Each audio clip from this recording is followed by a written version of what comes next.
Hi, I'm Dustin Abbott, and I'm here to give you a first look at Tamron's newest lens. This is their new 35 to 150 millimeter f2.8 to 4, and it is a DI, which means it's for full frame. VC has their vibration compensation, and also is the second lens to utilize their new OSD or optimized silent drive.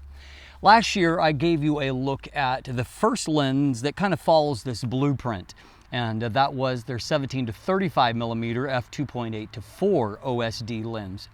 And in many ways, this new 35 to 150 millimeter kind of complements that lens and follows the same blueprint, with the exception that this lens, unlike that one, has their vibration compensation. Obviously much more necessary in a lens that goes into fairly deep telephoto range, not, in major telephoto, but when you look at many kind of standard zooms and where they cap off when it comes to their focal range, this is definitely a longer maximum focal length than what many of them cover.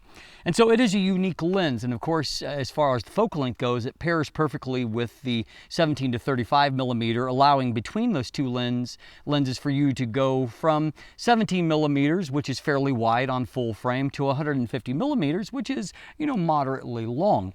And in some ways, it kind of carves out the meat of two very popular standard zoom ranges, 24 to 70 millimeter and then 70 to 200 millimeter, and covers a lot of the area where many photographers might use.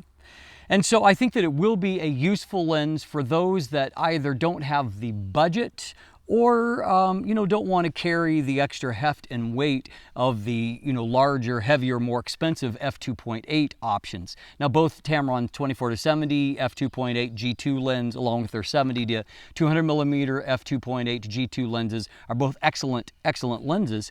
But this maybe is pitched at a little bit different of a crowd. And for one thing, I think it will be a really attractive option for travel photographers, for the simple reason that while 35 millimeters isn't particularly wide, it is often wide enough for street and even landscape photography in some situations.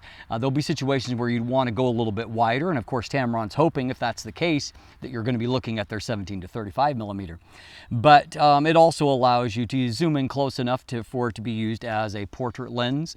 And and at $899 US, it's not cheap, but when you compare it to lenses like that, it certainly is a cheaper alternative.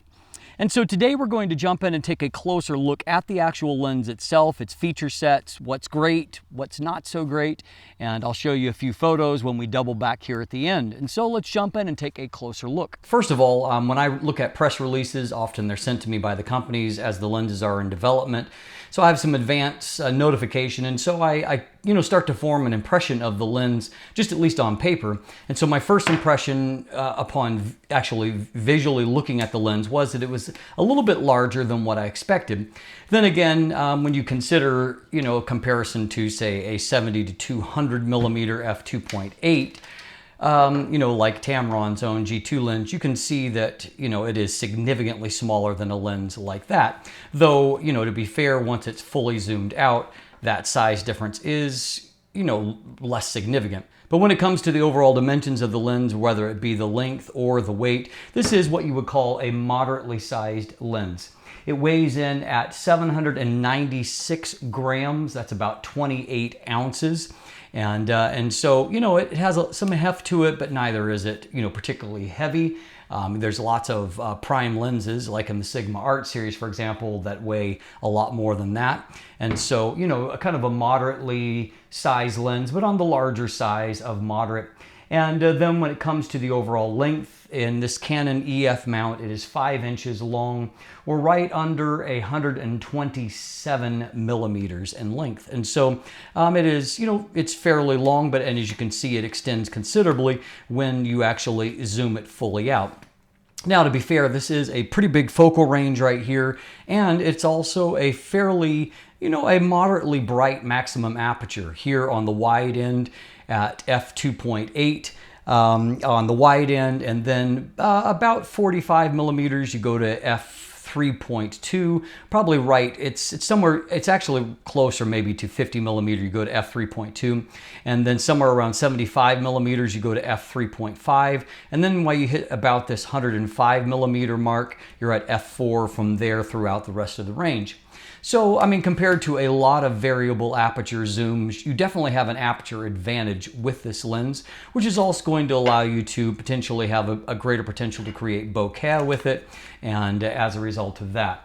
Now you can focus down to a minimum distance of 0.45 meters, 45 centimeters, and so that's right under 18 inches, right under 1.5 feet. That gives you a maximum magnification figure or a ratio of 1 to 3.7 at 150 millimeters, or 0.27 times, which is obviously quite useful, and over a quarter life size, and so gives you a pretty good magnification, as you can see here.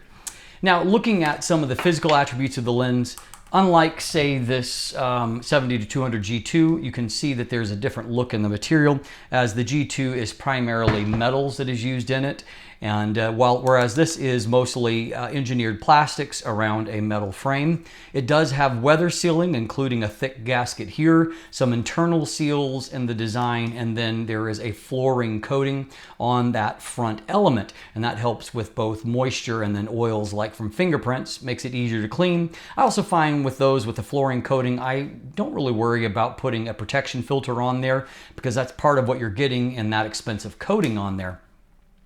Beyond that, you can see up front you have a fairly large diameter, a 77 millimeter front filter thread, and the actual diameter of the lens at its maximum, which is actually about here. You can see there's a little bit of a slope towards the front, and so right about the focus ring area is the widest of the lens, and that is 84 millimeters at that point. So it actually drops down a little bit to the front element area. So you've got two rings here. First of all, the zoom ring here is, pretty nicely damped. It's not perfectly damped in the sense that at every point it is perfectly the same weight, but it's not bad, and the action is smooth. You can also see that there's no wobble there in that inner barrel. All the tolerances are nice and tight. It's got a ribbed rubberized surface.